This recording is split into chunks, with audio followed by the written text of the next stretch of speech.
नमस्कार मित्रों, स्वागत है आपका इस यूट्यूब चैनल पे। बहुत महत्वपूर्ण खबर है सभी शिक्षकों के लिए जो नौकरी कर रहे हैं, जो तैयारी कर रहे हैं, इन सभी के लिए ये बहुत इंपॉर्टेंट खबर है। फटाफट ध्यान से सुन लीजिए। प्राइमरी शिक्षकों के रिक्त पदों के आंकड़े मांगे हैं केंद्र सरकार से सुप्रीम कोर्ट ने। क्या पूरी खबर है, इसको देख लेते हैं। क्यों महत्वपूर्ण है उनके लिए भी जो नौकरी कर रहे हैं। तो प्राइमरी शिक्षक पद पर भर्ती के लिए बीएड डिग्री धारकों को अयोग्य मानने के फैसले में संशोधन की मांग पर सुप्रीम कोर्ट सोमवार को सुनवाई करेगा। कोर्ट के समक्ष विचार का मुख्य मुद्दा यह है कि गत वर्ष 11 अगस्त को दिया गया फैसला पूर्व प्रभाव से लागू माना जाएगा या बाद से। मध्य प्रदेश सरकार और अन्य कई पक्षकारों ने अर्जी दाखिल कर यह भी मुद्दा उठाया है कि सुप्रीम कोर्ट के फैसले के बाद बीएड डिग्री धारक प्राइमरी शिक्षकों का क्या होगा, क्योंकि कोर्ट ने उस फैसले के बाद देश भर में बीएड डिग्री धारक प्राइमरी शिक्षकों की नौकरी पर संकट आ गया है। बुधवार को कोर्ट ने मामले की सुनवाई टालते हुए केंद्र सरकार से कहा वह सभी राज्यों के प्राथमिक शिक्षकों के कुल खाली पदों और ब्रिज कोर्स के आंकड़े जो हैं उनको कोर्ट में पेश करे। इस बीच उत्तर प्रदेश प्राथमिक शिक्षा मित्र एसोसिएशन ने अर्जी दाखिल कर शिक्षा मित्रों को भी नियमित किए जाने की मांग की है। सुप्रीम कोर्ट ने 11 अगस्त 2023 को देवेश शर्मा मामले में दिए गए फैसले में कहा था कि प्राथमिक शिक्षक पद पर भर्ती के लिए बीएड डिग्री धारक योग्य नहीं है, बीटीसी और डीएलएड ही इसके योग्य हैं। कोर्ट ने ऐसी व्यवस्था देने वाले राजस्थान हाई कोर्ट के फैसले को सही ठहराया था।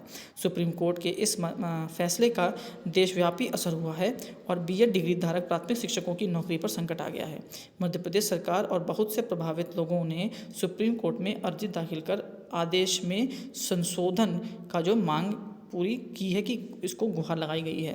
बुधवार को जस्टिस अनिरुद्ध बोस और सुधांशु धूलिया की पीठ ने सुनवाई की। कोर्ट ने को बताया गया कि यहाँ मुख्य मुद्दा यह है कि कोर्ट 11 अगस्त 2023 का फैसला पूर्व प्रभाव से लागू माना जाएगा या बाद से।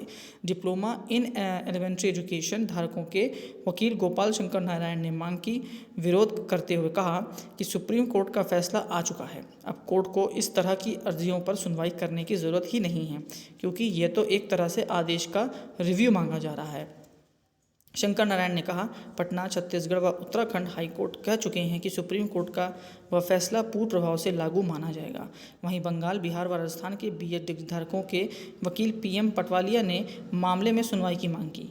उत्तर प्रदेश प्राथमिक शिक्षा मित्र एसोसिएशन की ओर से पेश वरिष्ठ वकील अपराजिता सिंह और गौरव यादव ने भी अपनी अर्जी का जिक्र करते हुए कहा कि कोर्ट उनके मामले पर भी विचार करे। तो एक बहुत बड़ा, बहुत महत्वपूर्ण मुद्दा ये इसलिए आ रहा है निकल कर, क्योंकि कोर्ट के आदेश के बाद ये क्लियर नहीं हो पाया है कि वह जो आदेश है वो पूर्व से लगेगा या फिर उस दिन के बाद से, क्योंकि कोर्ट के आदेश में ये चीज़ कहीं भी पॉइंट आउट नहीं की गई थी।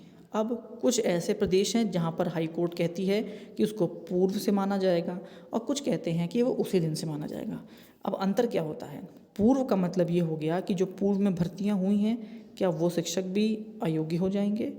ये सबसे बड़ा मुद्दा है, इसीलिए पूरा डाटा मांगा गया है। अब देखते हैं इस पर कोर्ट क्या अंतिम फैसला देती है, क्योंकि ये बहुत बड़ा फैसला होगा उन लोगों के लिए जो नौकरी कर रहे हैं। लास्ट तक वीडियो देखिए, उसके बहुत बहुत धन्यवाद। कोई भी अपडेट आएगा तो आपको देखने के लिए ज़रूर मिलेगा।